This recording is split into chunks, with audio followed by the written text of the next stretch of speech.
ಸ್ನೇಹಿತರೆ ನಮಸ್ಕಾರ. ನೀವು ನೋಡ್ತಾ ಇದ್ದೀರಾ ಮಾಹಿತಿ ಕೇಂದ್ರ ಯೂಟ್ಯೂಬ್ ಚಾನಲ್. ಆಗಸ್ಟ್ 15ರಂದು ಕೆಂಪುಕೋಟೆ ಮೇಲೆ ನಿಂತಿದ್ದ ಪ್ರಧಾನಿ ನರೇಂದ್ರ ಮೋದಿ ಅವರು ಈ ಸಲ ಭಾರತದ ಜನ ಅಂದ್ರೆ ನೀವೆಲ್ಲ ಡಬಲ್ ದೀಪಾವಳಿಯನ್ನ ಆಚರಣೆ ಮಾಡ್ತೀರಿ ಅಂತ ಹೇಳಿ ಘೋಷಣೆಯನ್ನ ಮಾಡಿದ್ರು. ಈ ಮೂಲಕ ಜಿಎಸ್ಟಿ ವ್ಯವಸ್ಥೆಯಲ್ಲಿ ವ್ಯಾಪಕ ಸುಧಾರಣೆ ತರುವ ಪ್ರಸ್ತಾವನೆಯನ್ನು ಕೂಡ ಮೋದಿ ದೇಶದ ಮುಂದೆ ಇಟ್ಟಿದ್ರು.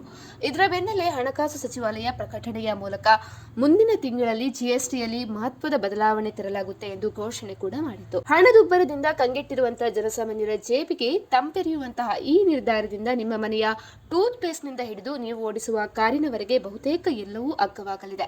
4 ತೆರಿಗೆ ಸ್ಲ್ಯಾಬ್ಗಳನ್ನ 2ಕ್ಕೆ ಇಳಿಸುವ ಈ ಐತಿಹಾಸಿಕ ಕ್ರಮದಿಂದ ಜನರಿಗೆ ಏನೆಲ್ಲ ಲಾಭ, ಯಾವೆಲ್ಲ ವಸ್ತುಗಳ ಮೇಲೆ ಕಡಿಮೆಯಾಗಲಿದೆ ಎಂದು ತಿಳಿಯಲು ಈ ವಿಡಿಯೋವನ್ನ ಕಂಪ್ಲೀಟ್ ಆಗಿ ನೋಡಿ ಹಾಗೂ ಈ ವಿಡಿಯೋವನ್ನ ಲೈಕ್ ಮಾಡಿ, ಶೇರ್ ಮಾಡಿ, ಕಮೆಂಟ್ ಕೂಡ ಮಾಡಿ. ಹಾಗಾದ್ರೆ ಯಾವೆಲ್ಲ ವಸ್ತುಗಳು ಈ ಬಾರಿ ಅಗ್ಗವಾಗಲಿದೆ?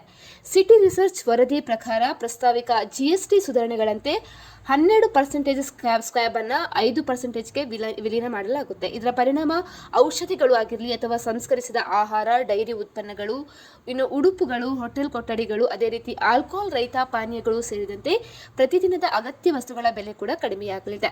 ಈ ಬದಲಾವಣೆ ಗ್ರಾಹಕರ ಖರ್ಚನ್ನ ನೇರವಾಗಿ ಕಡಿಮೆ ಮಾಡುವುದರಿಂದ ಹಬ್ಬದ ಮತ್ತು ಮನೆ ಬಳಕೆಯ ವಸ್ತುಗಳ ಖರೀದಿ ಬಹಳಷ್ಟು ಸುಲಭವಾಗಲಿದೆ. ಈ ಸುದ್ದಿಯಂತೂ ಬಹಳಷ್ಟು ಜನರಿಗೆ ಖುಷಿ ನೀಡಿರುವಂತದ್ದು. ಇನ್ನು ಯಾವುದರಲ್ಲಿ ಬದಲಾವಣೆಯಾಗಲಿದೆ? ಮಧ್ಯಮ ದರ್ಜೆಯ ಉತ್ಪನ್ನಗಳಿಗೂ ಕೂಡ ಲಾಭ ಸಿಗಲಿದೆ. 28% ಸ್ಲ್ಯಾಬ್ ಅನ್ನ 18%ಕ್ಕೆ ವಿಲೀನಗೊಳಿಸುವುದರಿಂದ ಕೆಲವು ಬಿಳಿ ಸರಕುಗಳು ಮತ್ತು ನಿರ್ಮಾಣ ವಸ್ತುಗಳು ಕೂಡ ಲಾಭ ಪಡಿತವೆ. ಅಂದ್ರೆ ಉದಾಹರಣೆಗೆ ಹೇಳುವುದಾದ್ರೆ ರೆಫ್ರಿಜರೇಟರ್ ಆಗಿರಲಿ ಅಥವಾ ಹವಾನಿಯಂತ್ರಕಗಳು ಆಗಿರಲಿ, ಸಿಮೆಂಟ್ ಹಾಗೂ ವಿಮಾ ಸೇವೆಗಳು ಕಡಿಮೆ ತೆರಿಗೆಯಿಂದ ಗ್ರಾಹಕರಿಗೆ ಲಾಭವಾಗಲಿದೆ. ಅದೇ ರೀತಿ ಮಧ್ಯಮ ದರ್ಜೆಯ ಉತ್ಪನ್ನಗಳು ಸುಧಾರಿತ ದರದಿಂದ ಜನರಿಗೆ ಕಂಫರ್ಟ್ ಮತ್ತೆ ಹಬ್ಬದ ಉತ್ಸವದಲ್ಲಿ ಖರೀದಿಗೆ ಉತ್ತೇಜನವನ್ನು ಕೂಡ ನೀಡಬಹುದು. ಹಾಗಾದ್ರೆ ವಾಹನಗಳ ಬೆಲೆ ಮೇಲೆ ಯಾವ ರೀತಿಯ ಪರಿಣಾಮ ಬೀಳುತ್ತೆ? 1200 ಸಿಸಿಗಿಂತ ಕಡಿಮೆ ಇಂಜಿನ್ ಸಾಮರ್ಥ್ಯದ 4 ಚಕ್ರದ ವಾಹನಗಳು ಮತ್ತೆ 500 ಸಿಸಿ ವರೆಗೆ ದ್ವಿಚಕ್ರ ವಾಹನಗಳು ತೆರಿಗೆ ಕಡಿತದಿಂದ ಲಾಭವನ್ನ ಪಡಿತಾವೆ.